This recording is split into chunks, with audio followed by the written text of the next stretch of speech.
या रत्नाला प्रथम अभिवादन करून आज जागतिक बौद्ध धम्म परिषदेची ही सांगता आहे। आता शेवटचा दिवस आहे।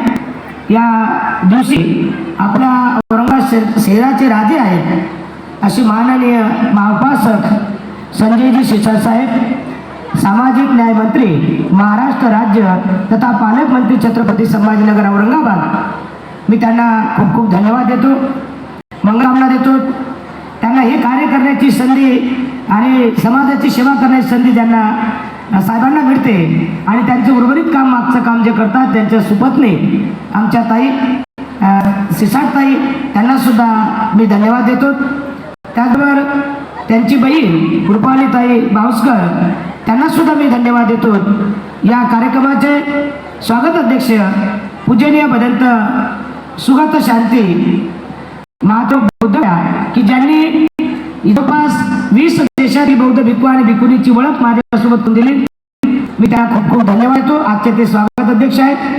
त्याचबरोबर आजच्या उद्घाटक श्रीलंकेच्या महानंदा मागिरी श्रीलंका, यांना सुद्धा खूप खूप धन्यवाद देतो, मंगल कामना देतो आणि मी माझ्या प्रास्ताविकला सुरुवात करतो। या ठिकाणी असलेले महापौरजी, सर्व मान्यवर, आपल्याला सर्वांनी धन्यवाद देतो कारण वेळ कमी आहे। आपली ही जागतिक परिषद आहे आणि या जागतिक परिषदेमध्ये प्रत्येक मिनिट प्रत्येक सेकंद अतिशय महत्त्वाचा आहे आणि तो महत्त्वाचा वेळ आपल्याला समाजाला द्यायचा आहे। आज मात्र या जागतिक परिषदेला शेवटचा दिवस असताना सुद्धा एवढी फुल गर्दी आहे। आपण सर्वांनी जोरदार टाळ्या वाजवायच्या आहे। याचा अर्थ तुमचं माझ्यावरती खूप प्रेम आहे, तुमचं माझ्यावरती खूप प्रेम आहे कारण आमच्या कोर कमिटीने गेल्या 3 महिन्यापासून रात्रीचा दिवस करून 2-2, 3-3 वाजेपर्यंत जागून या जागतिक धम्मसंगीतीसाठी अतिशय प्रयत्न केलेत। त्याचबरोबर या कोर कमिटीच्या वतीने आपण औरंगाबाद शहरामध्ये अनेक मान्यवरांकडे गेलो, त्यांना निमंत्रण सुद्धा दिलं। प्रियजनो, या जागतिक परिषदेचा उद्देश असा आहे की 1954 मध्ये बाबासाहेबांनी रंगूनमध्ये अर्थात ब्रह्मदेशामध्ये जी 7वी संगीती झाली होती, 6वी संगीती झाली होती, त्या संगीतीची प्रतिकृती आपल्याला या औरंगाबाद शहरात घ्यायची होती। आपला आजचा हा ट्रायल आहे, ट्रायल दाखवतो आपण लोकांना, पिक्चर आणखी बाकी आहे, हा ट्रायल आहे, पिक्चर आणखी बाकी आहे। येत्या 2029 मध्ये आपण 7वी संगीत या ठिकाणी घेणार आहोत। उद्देश एकच आहे की समाजाला धम्म बिंबवला पाहिजे, धम्मापर्यंत समाज गेला पाहिजे। मला पालकमंत्री महोदय साहेबांना सांगायचं वाटते की साहेब, हा 5वा दिवस असताना सुद्धा एवढी गर्दी या ठिकाणी आहे, म्हणजे पहिल्या दिवसापासून संपूर्ण महाराष्ट्राचे लोक धम्मदेशना ऐकायला येतात। आम्हाला सुरुवातीला असं वाटलं होतं की धम्म परिषद म्हणजे आपण 5 दिवसाची घ्यायची। आमच्या कोर कमिटीचे अध्यक्ष डॉक्टर अरविंदजी गायकवाड साहेब आणि उपाध्यक्ष अनिल कुमारजी बस्ते साहेब यांना शंका आली होती की माताजी 5 दिवस कार्यक्रम घ्यायचा आणि 5 दिवस लोक कुठून आणायचे, जनता कुठून आणायचे, एवढा मंडप ठेवायचा मग लोक कुठून आणायचे, 5 दिवस का आपणच ऐकायचं। मी म्हटलं साहेब तुम्ही घाबरू नका, समाज येणार, समाजाला गरज आहे, समाजाला धम्माची भूक लागलेली आहे, कोणीतरी समोर गेलं पाहिजे आणि धम्माचं पारायण झालं पाहिजे। तसं हिंदू धर्माचे 5 दिवस सप्ताह होतात, मुसलमानाचा 8 दिवस होतो, मग आमच्या बौद्धाचं काम होतं, बौद्धाचं पण झालं पाहिजे, करून तर बघू, प्रयत्न तर करू। आणि पालकमंत्री साहेबांनी सुद्धा मला म्हटलं होतं, माताजी एवढी मोठी धम्म परिषद घेता, तुमची तळमळ होईल, तुमची धावपळ होईल, तुम्ही एवढी मोठी धम्म परिषद का बरं ठेवली? साहेब घरून तर बघू। साहेबांनी सुद्धा मला समजावलं असं म्हणता येणार नाही कारण त्यांचं माझ्यावरती प्रेम आहे, त्या कुटुंबाचं माझ्यावरती प्रेम आहे म्हणून मला त्यांनी सजेस्ट केलं, परंतु मी कोणाचंही न ऐकता, त्याचं कारण होतं न ऐकायचं कारण असं आहे की मला हे ट्रायल घ्यायची होती की समाजाला धम्माची गरज आहे का, असं वाटतंय की समाजाला धम्माची गरज आहे। अगदी 5 दिवसापासून तब्बल समाज प्रत्येक दिवशी 20,000 लोक जेवण करतात। किती हजार? 20,000 लोक जेवण करू लागले। जेवणात सुद्धा आपण त्यांची सुविधा केलेली आहे। त्याचबरोबर या परिसरामध्ये जे आपण काम केलं, हे जे लेवल केली, हे जे केलं, हे पालकमंत्र्यांचं आपल्याला सहकार्य आहे। साहेब जर कदाचित नसते तर हे काम आपण करू शकलो नसतो, कारण आपला माणूस असणे, आपला राजा असणे, कारण नगराचे ते राजे आहेत, औरंगाबाद शहराचे राजे आहेत आणि मी त्यांना बरेच वेळ त्रास दिला, बरेच वेळ त्यांच्याकडे गेले, मी त्यांना त्रास दिला, कारण माझ्या अधिकाराचे लोक आहेत, माझा समाज आहे. आणि म्हणून मी वारंवार साहेबांना, मी गेल्यानंतर साहेबांना खूप ट्रेस यायचा, माताजी नेमकं काय म्हणतात, माताजीचं म्हणणं काय आहे. इतकी गर्दी असायची की त्या गर्दीमध्ये काही बोलायलाच नाही. शेवटच्या सेकंद साहेब म्हणले आता मला खूप काम आहे, परत आम्ही परत यायचं, पुढच्या रविवारी परत जायचो. पालकमंत्री आहेत का, परत जायचं. जे प्रेजनो सांगायचं तात्पर्य असं आहे, आपल्याकडे लक्ष नव्हतं असं म्हणता येणार नाही. मोठ्या माणसाचं लक्ष खूप असते, त्यांना बोलण्याची गरज नसते, सांगण्याची गरज नसते, पण सुगावा मात्र सर्वांकडूनच घेतात.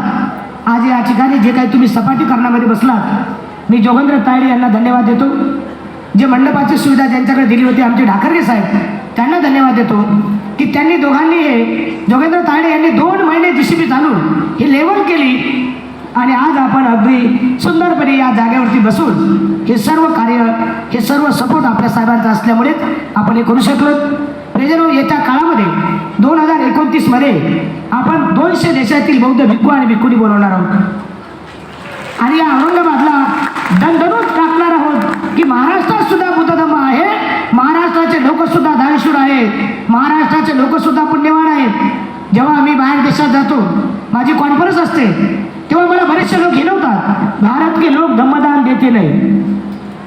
ते म्हणतात भारत के लोक धम्मदान नाही देते, भारत के लोक धम्मदान नाही करते. मला लाज वाटायची. आतापर्यंत ही भीमटेकडी परिसरात बाहेर देशातून बुद्धमूर्ती किंवा 1 रुपयाचं दान सुद्धा आपण घेतलं नाही. हा महाराष्ट्राचा अभिमान आहे. मग हॉस्पिटल असेल, शाळा असेल, हॉस्टेल असेल, सामनेरी ट्रेनिंग सेंटर असेल, हे फक्त आणि फक्त तुमच्या योगदानातून मी केलेलं आहे. हा, मी तुम्हाला बळजबरी मागणार, तुम्ही मला दान दिलंच पाहिजे. परंतु बाहेर देशातून मी असेपर्यंत या संस्थेमध्ये बाहेर देशाचा कुठलाही फंड मी घेणार नाही, हे माझं वचन आहे. याचं कारण असं आहे प्रेजनो की भारत देश सुद्धा तसा सक्षम बनला पाहिजे. भारत देशात सुद्धा आम्ही सक्षम झालो पाहिजे. ज्या भारत देशात बुद्धाचा जन्म झाला, ज्या भारत देशात बुद्धाचं महापरिनिर्वाण झालं, ज्या भारत देशात बुद्धाने प्रथमतः उपदेश दिला, आणि ज्या भारत देशात बुद्धाने उपदेश करून जग सुफलम झालं, त्या देशात सुद्धा बुद्ध धम्म पेरला पाहिजे. हा माझा अट्टास आहे. आणि म्हणून आपल्या सर्वांना यावर्षी मी बळजबरी केली, त्याचं कृतज्ञता व्यक्त निश्चित करतो. अंबारू साहेब या ठिकाणी बसलेले आहेत. अंबारू साहेबांच्या घरी जाऊन सुद्धा मी त्यांना बळजबरी केली, साहेब यावर्षी तुम्हाला धम्मदान जास्त द्यावं लागेल. प्रत्येकाला म्हणत होते मी, यावर्षी तुम्हाला धम्मदान जास्त, न भूतोन भविष्यती अशी परिषद आपल्याला औरंगाबाद शहरात घ्यायची आहे. प्रेजर सर्वांनी जोरदार टाळ्या वाजवायचे आहे. तुम्ही सर्वांनी या कोर कमिटीने आणि माझं स्वप्न तुम्ही पूर्ण केलं. न भूतोन भविष्यती जनसमुदाय ओसाडला आणि हा कार्यक्रम अतिशय सुंदर केला. या कार्यक्रमाला सजावट आणण्याचं काम आमचे दत्ता बनसोडे यांनी मात्र फक्त 20 लाख रुपये देऊन या मंडपाची सुरुवात केली. जे आमच्यासोबत होते ते पडून गेले. ते म्हटलं कार्यक्रम झाल्यानंतर तुम्ही जर पैसे दिले नाही तर मग काय करायचं आम्ही, बरोबर आहे ना. आणि मग ते पळून गेल्यानंतर आम्ही दत्ता बनसोडे आपला माणूस आहे, आमच्या अनिल कुमार बस्ते साहेब यांनी त्यांना सांगितलं की तुझा 1 रुपया सुद्धा आम्ही ठेवणार नाही, 2.5 कोटी तुला आम्ही मोजून देऊ, फक्त तू आमची इज्जत राख. आणि धम्म परिषदच्या 2 दिवस आधी म्हणजे 24 तारखेला या मंडपाची सुरुवात केली. मी बनसोडे साहेब आणि गणेशजी या दोघांचे आभार मानतो यासाठी की त्यांनी आमची इज्जत राखली, की पैसे न घेता 1 रुपया न देता त्यांनी या मंडपाची न भूतोन भविष्यती जे स्वप्नात होतं की आपल्याला अशी परिषद घ्यायची आहे, ती परिषद मात्र त्यांच्या प्रयत्नामुळे आपण करू शकलो. यामध्ये साहेबांचा सुद्धा मोठा वाटा आहे. साहेबांनी सुद्धा मला 10 लाख रुपये धम्मदान दिले. मी साहेबांना सुद्धा धन्यवाद देतो. मी साहेबांना ओरडली, साहेबांना बोलली मला जास्त धम्मदान द्या. साहेबांच्या मागे खूप टेन्शन आहे. अनेक लोक त्यांच्याकडे येतात, अनेक लोक दान मागतात, अनेक लोक त्यांच्याकडून अपेक्षा करतात. आणि मला सुद्धा वाटलं की माझा पालकमंत्री आहे, मला सुद्धा पालकमंत्र्यांनी अख्खा मंडपाचा खर्च दिला पाहिजे, म्हणून मी आग्रह धरून त्यांच्याकडे बसले. जेव्हा आम्ही एकांत बसली तेव्हा मला कळालं की जो माणूस राजा असते ती खुर्ची सुद्धा त्याची नसते, त्याचं जेवणही त्याचं नसते, आणि त्याच्यासोबत असलेले लोकही त्याचे नसतात. म्हणजे एवढी मोठी कठीण परिस्थिती त्यांची असते. आणि म्हणून मी साहेबांना बोलले की साहेब मला मंडपाचा खर्चच तुम्ही दिला पाहिजे. साहेब म्हणले माताजी एवढं घेऊन जा, मी करेल तुम्हाला, देईल तुम्हाला. मला राग आला, मोठा राग आला मला. काय साहेब असे बोलले मला, असं का म्हटलं साहेबांनी. मी राग त्यांच्याकडून निघून आले.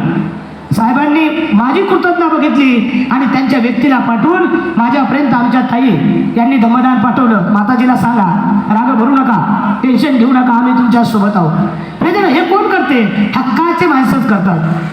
ज्यांच्यावर हक्क असते तेच माणसं करू शकतात. दुसऱ्या माणसावर आतापर्यंत किती पालकमंत्री औरंगाबाद शहरात आले सांगा बरं?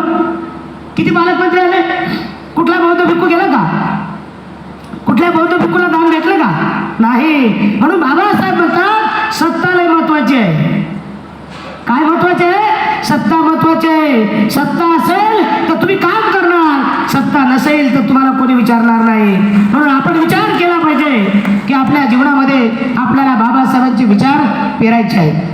आज मी आपल्या सर्वांना खूप खूप धन्यवाद देतो की आज या कार्यक्रमाला आपले पालकमंत्री आणि त्यांच्या सपत्नी या ठिकाणी उपस्थित आलात. आपल्या सर्वांना धन्यवाद देतो.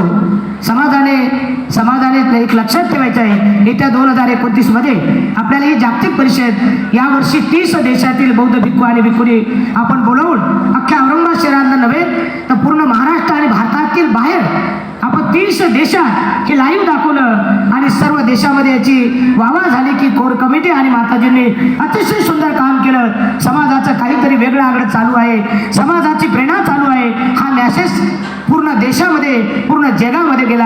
हे तुमच्या दानाचं, माझं नाही कौतुक, तुमच्या दानाचं कौतुक आहे. म्हणून सर्वांनी जोरदार टाळ्या वाजवायच्या आहे. मी नाममात्र आहे, मी फक्त तुम्हाला प्रेरणा देण्याचं काम करतो.